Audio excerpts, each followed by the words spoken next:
Борлуулалтын газрынхаа менежмент, тариаланчдынхаа анхааруулалтын системийг scholarship program aims эрүүл хариулам finance 70 to 80.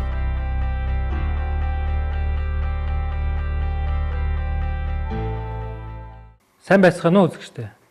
Өнөөдөр та бүхэнд Швейцарын хөгжлийн агентлаг манай Монгол улсын хөгжил цэцгэлэлтэд ямар үр дүнтэй хувь нэмэр оруулсан тухай товч өгөө тодорхой ярьж танилцуулъя. Манай монголчууд андын тус алсдахгүй гэж хэлдэг. Та бүхэн 2000 оны зудтай өвлийг санаж байна уу? 1999-с 2000 онд жил дараалан болсон зудад манай улс орны нийт малчдын 80 гаруй хувийн өртөж ихээхэн гамшиг амссан юм. Энэ зудын улмаас 14,000 гарчим малчин малаа алдаж, хутан харлан, аж амьдрал нь нэлээд хүн бэрхшээлтэй золгосон юм.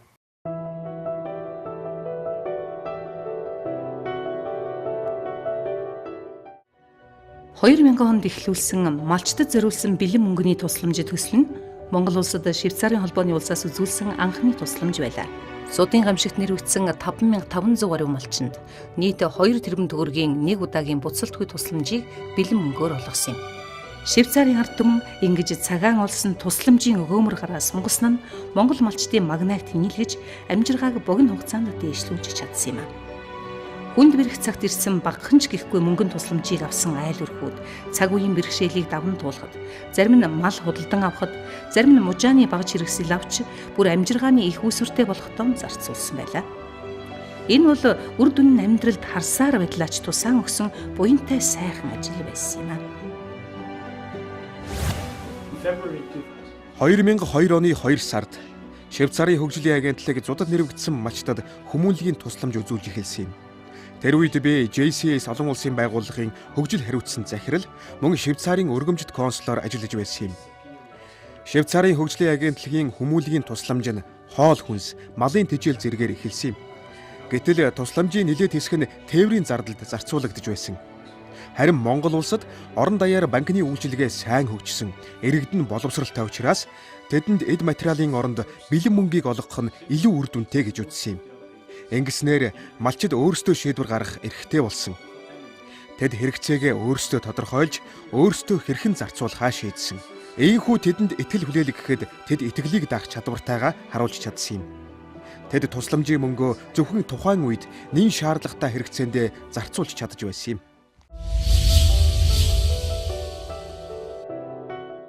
Монгол Швейцарын хөгжлийн хамтын ажиллагааны эхний он жилүүдэд байгалийн гамшиг, ядуурлд хамгийн их өртсөн бүс нутаг болон алс хязгаар баруун бүсийн малчдыг илүү дэмжихийг зорж байлаа. Үүнд байгалийн нөөцийн менежмент, тэр дундаа бэлчээрийг зөв зохистой ашиглах, малчдын өөрөө удирдах байгууллагыг бэхжүүлэхэд дэмжлэг үзүүлж байлаа. Мөн бид энэ хугацаанд газар тариалангийн салбарт тухайлбал төмөсний үрийг сайжруулах, хүртээмжийг нэмэгдүүлэхэд анхааран ажилласан бөгөөд 10 жилийн хугацаанд хамгийн амжилттай хэрэгжсэн төслүүдийн нэг болсон байна. Үүнийг өнөөдөр Монгол улс төмөсний хэрэгцээгээ дотоодын үйлдвэрлэлээр бүрэн хангах болсон амжилтаас та бүхэн харж болно.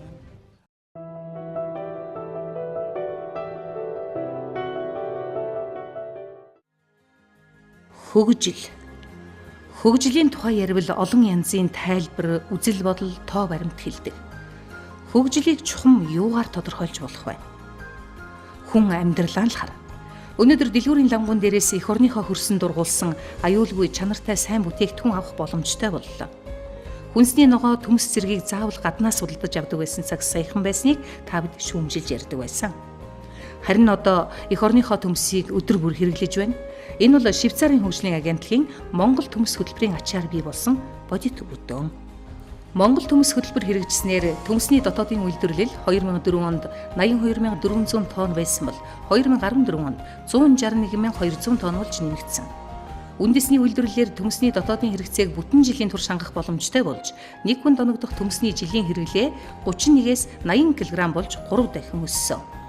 Төслийн үр шимийг 23,000 гаруй ногоочин буюу нийт тариаланчдын 3.1% хүртсэнгээд амжилт арвин байна.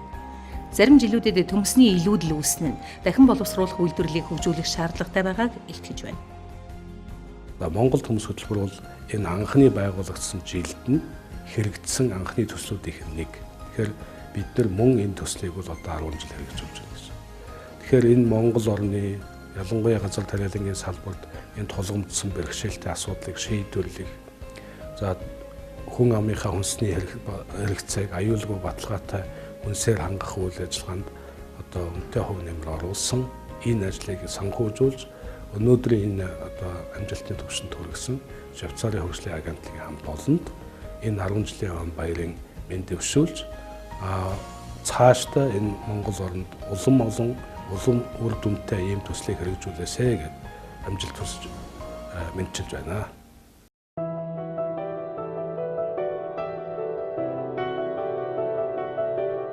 Бэлчээрийг зөв зохистой ашиглах энэ төслийн үр шимийг манай орны 50 гаруй мянган малчин хүртсэн юм а. 2013-аас 14 он гэхэд нийт 1000 гаруй бүлэг байгуулагдаж 67 хоршоо бас байгуулагдсан байх юм. Швейцарын хөгжлийн агентлагийн ногоон алт төсөл бэлчээр зохион байгуулалтанд тун хэрэгтэй ажил өрнүүлсэн билээ. Нутаг сэлгэж бэлчээрийг амраан ашигладаг байсан уламжлалт зохион байгуулалтыг дахин сэргээсэн юм. Малчид хамтаараа дөрвөн улирлынхаа нүүдлийн хил хязгаар тогтоож, улирлын сэлгээ хийдэг болжээ. Үүнд мөрдөх нийтийн журам гаргаж, бэлчээрийн төлөв байдал, доройтлын төвшин, бэлчээрийн дац тодорхойлох ур чадвар эзэмшгэд дэмжлэг үзүүлсэн байна. Энэ нь сум орон нутгийн удирдлага, мэрэгжилтнүүдэд газар ашиглалтын бодлого төлөвлөлтийг малчдын оролцоотой хэрэгжүүлэх боломж олгосон юм. Малчид болон боловсруулах үйлдвэрийн хооронд гэрээ байгуулсны үр дүнд сарлагын хөврийн үйлдвэрлэл, борлуулалт нэмэгдэж, бэлчээрийг өнжөөх, сэлгээх зэрэг уламжлалт аргуудыг дахин сэргээ нэвтрүүлсэн.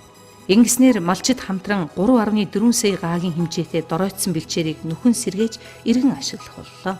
Өнгөрсөн 8 жилийн хугацаанд ногоон алт төсөл 100 орчим суманд 960 гаруй малчдын бэлчээр ашиглалтын хэсэгт дэмжлэг үзүүлж, эдгээр сумдад бэлчээр ашиглалттай холбоотой малчдын хоорондын маргаан багасж, бэлчээрийн ургац чанар нэмэгдэхэд үлэмж сайнаар нөлөөлсөн байна. Тэг хэсгийн зохион байгуулалт нь 20 хэд айл 10 хэд айлаараа хэсэг болж байлаа. Тэрэнд анхаарж илсээ. Тэгээ тэрнээс хойш одоо нөгөө хөтөлбөр гэдгийг одоо очир утгыг олж хэрэгцээтэй хүнд хэрэгтэй юм хийдгийм байна гэдгийг мэдж байгаль бэлчээр гэдэг ингэж ашиглаж чадвал болдгийм байна гэдгийг л мэдэж байна. Ургадгүй далхалгацсан бэлчээрийг сэлгэж өнжөөгөөр айл хотлороо нийлээд нүүц суугаад ингэх юм бол болоод ингээд ургадгийм байна гэдгийг одоо биднээс бээр үзэж байна. Бүрэн тэгш хэрэгтэй. Одоо бэлчээрээ яаж ашиглах вэ? Хизээ хаанаа өнжөөх вэ? Хаанаа худаг усаа гаргах вэ? Хаанаа одоо хадлангийн талбай гаргах вэ? Яаж одоо хадлангаа хадах вэ хамтаараа? Яаж одоо өрхийн орлогоо нэмэгдүүлэх үү гэдэг дээр бас одоо харьцангуй ярьдаг болсон сүүлийн жилүүдэд.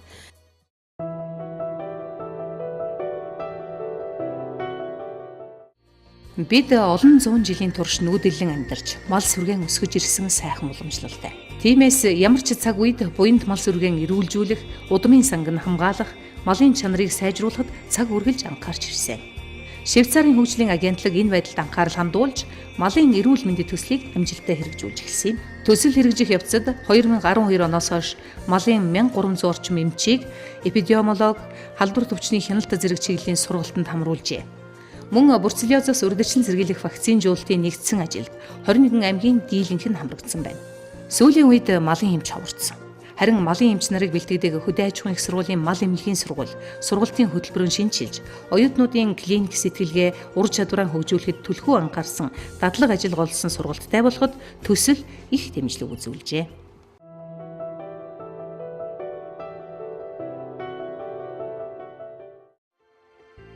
Малын индексжүүлсэн даатгалын төсөл нь зудад нэрвэгдсэний дараа юу чгүй болсон малчдын зовлонг дан ганц төрөөс мэдэж ихээхэн ачаа үрдэг байсныг болиулж, даатгалын олон хэлбэр хувилбар ашиглаж илүү үр дүнд хүрэх шинэ боломж нээж өгсөн билээ. Төсөл хэрэгжснээр анхны дэвшүүлсэн зорилго дан хүрч 2013 онд нийт малчдын 14% буюу 19,000 гаруй малчин хахир хатуу өвөл малын халдвар төвчин зэргээс үүдсэн эдийн засгийн хохирлоос урьдчилан сэргийлж малаан даатгуулсан байна. Аливаа сум дүүргийн малын хорогдол даатгалын босго хэмжээнд хүрсэн даруйд малчдад зохих нөхөн төлбөр олгож эхэлсэн төдийгүй 2013 онд малаан даатгуулсан 15,600 гаруй малчин өрх 3.2 тэрбум төгрөгийн нөхөн төлбөр авчээ. Малын энд тэгшүүлсэн даатгын тухай хуулийн төслийг одоо боловсруулж баталсан байгаа. За энэ төслийн хүрээнд бол бас одоо энэ хуулийн үндэслэлийг сайжруулахтай холбоотой за малын одоо энд тэгшүүлсэн даатгын тогтолцоог туршин нэвтрүүлэхтэй холбоотой асуудалд бол одоо Швейцарын хөгжлийн агентлаг бас дэмжлэг үзүүлсэнийг энэ дашрал хэлэх нь зүйтэй. Энэний үрдэнд бол саяны хууль одоо батлагдана гэдэг чинь бас л одоо төслийн үр дүн бас тодорхой хэмжээгээр гарч байна гэж би үзэж байгаамаа.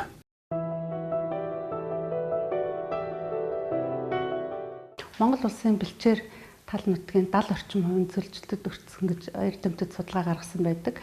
Энэ ч утгаараа Монгол улсын засгийн газар 2007 онд Швейцарын хөгжлийн агентлагт төсөл тавьсны дагуу Швейцарын хөгжлийн агентлагийн зөвлөлтийг сааруулах төсөл 2007 оноос 2013 оны хооронд хэрэгжсэн. Уур амьсгалын өөрчлөлт хүн бидний байгаль дэлхийтэйгэн хүйтэн шунхаа харьцсны уршгаар улам бүр хүрээгийн тэлж байгаа цөлжилтийн хурдыг сааруулж урдчлан сэргийлэх олон боломж байгааг цөлжилтийг сааруулах төслийн үр дүн харуулсан билээ. Хүмүүс байгалийн нөөцийн зохистой ашиглалтын талаар дулмиг мэдлэгтэй учраас хөрс, ургамал, малын бэлчээр, гол урагш зэрэг байгалийн нөөцийг ашиглахдаа олон алдаа гаргаж байжээ. Иймээс Ховд аймгийн Буянт холын айсав дагуу голын усыг ашиглаж байгаа ногоочдод чандман эрдэнэ гэгддэг усыг ариг гамтай эргэтгэж ашиглах, газар тариалалтанд шинэ технологиг туршиж нэвтрүүлэх арга туршлагуудыг танилцуулсан юм. Буянт холын услалтын системийг сэргээн байгуулж, усыг хуваарьтай эргэтгэж ашиглах зохицуулалтыг бий болгосноор ногоочны хоорондын усны зөрчил маргааныг багасгаж чадсан. Энэ нь ногоочдын гаагаас авах ургацын хэмжээг нэмэгдүүлж, улмаар өрхийн орлого нэмэгдэхэд чухал нөлөө үзүүлжээ. Мөн хүүхэд багчуудад байгаль орчинд ээлтэй хандлага, зан суртахуунд төлөвшүүлэхэд чиглэсэн эко сургуулиуд бий болсноор орон даяар байгаль орчныг хайрлан хамгаалдаг сурагчдын хөдөлгөөн өрнөсөн юм. Ногоон сургууль ногоон орчныг бүрдүүлэх хөдөлгөөнд улсын хэмжээгээр 138 сургуулийн 100,000 гаруй хүүхэд нэгдээд байна.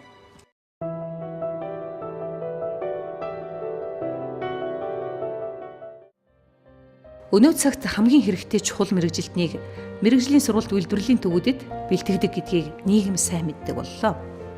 Эрэлт хэрэгцээнд ч өсөн нэмэгдэж байгаа 21-р зуунд жинхэнэ утгаараа өргөжин тэлсээр эдгээр төвүүд нь мянган охид залууст мэрэгжлийн боловсрол олгож, ажил амьдралын талбарт илгээж байна.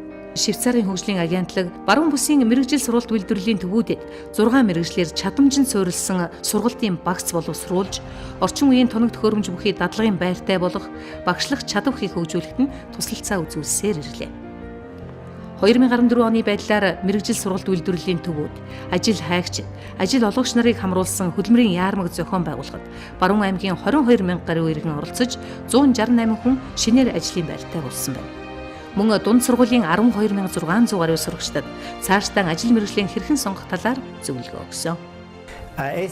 Монгол улсад хөдөлмөрийн зах зээлийн эрэлтэд нийцэх ур чадвар бүхий мэрэгжлийн боловсон хүчин дутагдaltaй байлаа. Одоогоос 5 жилийн өмнө Монгол улсын засгийн газар мэрэгжлийн боловсрол сургалтын салбарын шинжилгээг эхлүүлсэн. Энэхүү шинжилгээг Швейцарын хөгжлийн агентлаг дэмжиж хамтран ажиллах болсон юм. Тус салбарын төлөөлөгчид Швейцар, Герман орны мэрэгжлийн боловсрол сургалтын туршлагаас суралцж Монголд нэвтрүүлэх боломж бололцоог судалсан юм. Улмаар бүгдийг бүрэн хулбарлахгүйч практик дадлагад тулгуурласан сургалтын систем нь Монгол улсын нөхцөлд илүү тохиромжтой гэж үзсэн юм. Бидний хамтын ажиллагааны үр дүнд хөдөө аж ахуй, зам тээврийн салбарт шаардлагатай мэрэгжилтнийг бэлтгэх сургалтын шинэ хөтөлбөр хэрэгжих болсон юм. Мэрэгжлийн ур чадвар хөгжүүлэх төсөл. Богино хугацааны ур чадвар олгох сургалт дамжаа ажил мэргэжлийн зөвлөгөөгөөр ханган хот хөдөөгийн 5,000 гаруй мэрэгжилгүй иргэдэд хүрч үйлчлэхээр зорж байна. Залуучуудын хөгжлийн төсөл. Залуу үеийн амьдрах ухааны боловсролыг дээшлүүлж, ядуурл дэмнзэг өртөмтгий байдлаар даван туулж, ажил эрхлэх боломжийг дээшлүүлэхэд чиглэсэн нэгдсэн үндэсний байгууллагын хүн амын сангийн санаачлагыг дэмжин ажиллаж байна. Улсын хэмжээнд 250,000 гаруй залуусыг хамруулахаар төлөвлөж байна.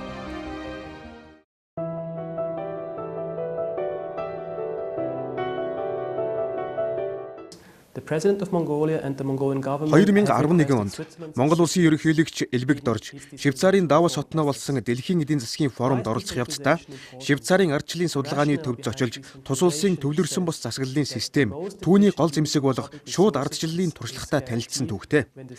Энэ айлчлалын дараахан Монгол улсын ерөнхийлөгч засгийн газар хамтран Монгол улсын засаглалын төвлөрлийг сааруулах санаачлагыг хэрэгжүүлэхэд дэмжлэг үзүүлэхийг Швейцарын холбооны улсаас хүссэн юм. Тэр цагаас Монгол улсад төвлөрлийг сааруулах шинжилгээний чиглэлээрх бидний хамтын ажиллагаа эхэлсэн юм. Яагаад төвлөрлийг сааруулах нь чухал вэ? Улаанбаатарт суугаа албаны хүн тухайн нутгийн иргэдийн хэрэгцээ шаардлагыг тэр бүр сайн мэддэггүй. Тиймээс орон нутгийн иргэд улсаас оногдсон хөрөнгө санхүүжилтийг хаана хэрхэн зарцуулахаа өөрсдөө шийдвэрлэдэг болсон цагт л хамгийн үр ашигтай зарцуулж чадна гэдэг үзэл санаа нь төвлөрлийг сааруулах гэдэг ойлголтын гол үндэс юм. Швейцарын хөгжлийн агентлаг Монгол улсын төвлөрлийг сааруулах санаачлагыг дэмжихээр 2012 онд засаглалыг дэмжих төвлөрлийг сааруулах хөтөлбөрийг эхэлсэн юм. Швейцарын хөгжлийн агентлагаас сайн засаглалыг дэмжсэн анхны төсөл бол нэгд цонхны үйлчилгээ төсөл байлаа. Орон даяар байгуулагдсан нэгд цонхны үйлчилгээний төвийн үндэсний сүлжээгээр дамжуулан төрийн үйлчилгээний хүртээмж, үр нөлөөтэй байдлыг дээшлүүлж, төрийн үйлчилгээг иргэдэд ойр хялбар дөхөн болгож чадсан юм а. Улсын хэмжээгээр нэг цагийн үйлчилгээний 45 төв ажиллаж 2013 онд үйлчлүүлэгчдийн сэтгэл ханамж 78% болжээ.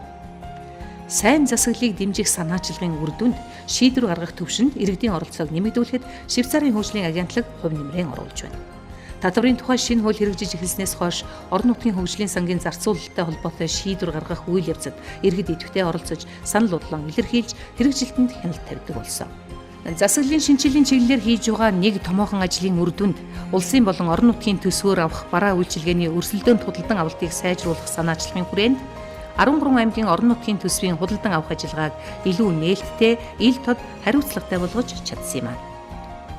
Сайн засаглалыг дэмжих чиглэлээр эрчим хүчний хэмнэлтэд төсвөөс хөрөнгө оруулах нь төсөл нь орон нутгийн өмчийн барилга байгууламжийн дулаан алдаглыг багасгаж, эрчим хүчний үр ашгийг дээшлүүлэхэд орон нутгийн хөгжлийн сангийн хөрөнгийг зарцуулах нутгийн иргэдийн оролцоотойгоор шийдвэрлэж байна. Нутгийн өөрөө удирдах байгууллагын чадварыг бэхжүүлэх төсөл нь улсын хэмжээнд үйл ажиллагаа явуулж байгаа нутгийн удирдлагын 361 байгууллагын 8200 төлөөлөгчид хамгийн их хэрэгцээтэй үндсэн 7 сэдвээр сургалт зохион байгуулгаар нэгдсэн үндэсний байгууллагын хөгжлийн хөтөлбөрийн санаачлагыг санхүүжүүлж байна.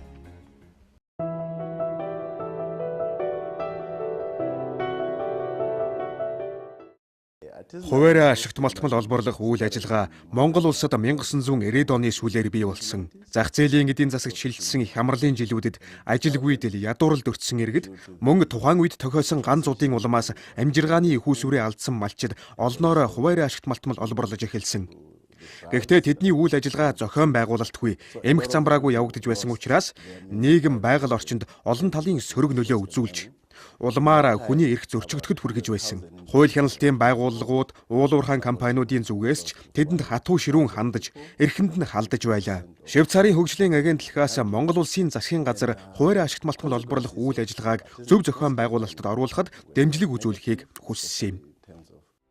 Швейцарын хөгжлийн агентлагаас бичил уурхайн эрх зүйн орчныг бүрдүүлэхэд Монгол улсын засгийн газарт дэмжлэг үзүүлсэний үр дүнд 2010 оноос бичил уурхайн үйл ажиллагаа хуульчлагдаж 100,000 гаруй иргэний амжиргааны их үүсвэр болсон энэ салбар хууль ёсоор хүлээн зөвшөөрөгдсөн хэрэг. Ийхүү амьдрахын эрхэнд хууль бус нинжа гэдэг нэр хожид зүүн адлагдаж, хар шороо өмхөх шахам хүн хөдөлмөр эрхлэж байсан хүмүүс эдийн засаг нийгмийн хөгжилд хувь нэмрээ оруулагч, албан ёсны ажилтай иргэд болсон билээ. Хариуцлагатай бичил уурхайг хөгжүүлэхэд Швейцарын хөгжлийн агентлаг тэргүүлэх хандивлагч болж оролцсон. Олон жилийн турш төр засаг, олон нийтийн зүгээс бичил уурхайчдыг гадуурхаж ирсэн байдал өөрчлөгдөж, бичил уурхайчдаж хүний зэрэгтэй, нэр төртэй, сэтгэл өөдрөг ажиллаж амьдрах боллоо. Бичил уурхайчид өөр хоорондоо эвлэлдэн нэгдэж зохион байгуулалтанд орсноор 2014 оны байдлаар бичил уурхайчдын 37 төрийн бус байгууллага байгуулагдсан ажиллаж байна. Эдгээр төрийн бус байгууллагуудыг нийтгсэн бичил уурхайчдын нэгдсэн дээвэр холбоо төрийн бус байгууллага байгуулагдаад удаагүй боловч гишүүдийнхээ эрх ашигыг хамгаалах, тэдний дуу хоолой болох чадвартай байгууллага болжээ. Алтны худалдааны эрх зүйн орчин сайжирснаар бичил уурхайчдаас Монгол банкнд тушаасан алтны хэмжээ өмнөх онд 3.2 кг байсан бол 2014 оны 11-р сарын 11-ний байдлаар 2775 кг болтол огцон өссөн байна. Энэ нь Төв банкнд тушаагдсан нийт алтны 25% юм. 2014 онд Bijil уурхайчид анх удаага ашигт малтмалын нөөц ашигласны татварт 4.8 тэрбум төгрөг төлжээ. 2011 оноос хойш нийт 177.6 га талбайд нөхөн сэргээлт хийж 2100 модод тарьжээ. Мөн байгаль орчны нөхөн сэргээлтийн санд нийт 217 сая 640 мянган төгрөг хуримтлуулсан байна.